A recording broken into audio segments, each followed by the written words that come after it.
This is a signal flash.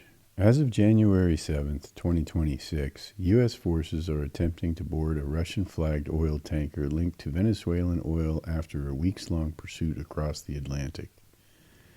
The vessel, Marinera, formerly Bella 1, is reported to be in international waters between Iceland and the UK, and American forces are acting under a warrant tied to alleged sanctions violations.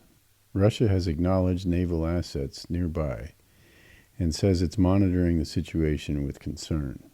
Here's what we know. The tanker rebuffed an earlier U.S. boarding attempt in the Caribbean and slipped a maritime blockade of sanctioned Venezuelan oil exports. It later changed its name and reflagged to Russia mid-voyage. U.S. officials confirmed the U.S. Coast Guard and U.S. military are executing the boarding operation, and tracking data places the ship south of Iceland amid reports of Russian naval presence. Here's what we do not know. It is not yet independently verified whether the boarding has succeeded, whether control of the tanker has been fully taken, or how Moscow may respond beyond diplomatic statements.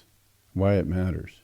A U.S. attempt to board and potentially seize a Russian-flagged commercial vessel on the high seas under sanctions enforcement is rare and tests the intersection of maritime law, flag state protection, and enforcement reach. The outcomes could influence how future sanctions linked to maritime actions are conducted and how rivals navigate legal and diplomatic constraints. What to watch?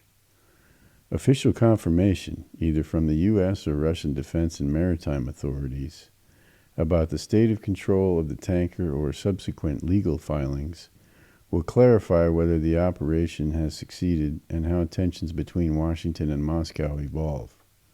In the meantime, AIS and satellite tracking data will continue to reveal the ship's movements and any changes in the operational picture. Full context and analysis is available in the news section of renegadechronicles.com.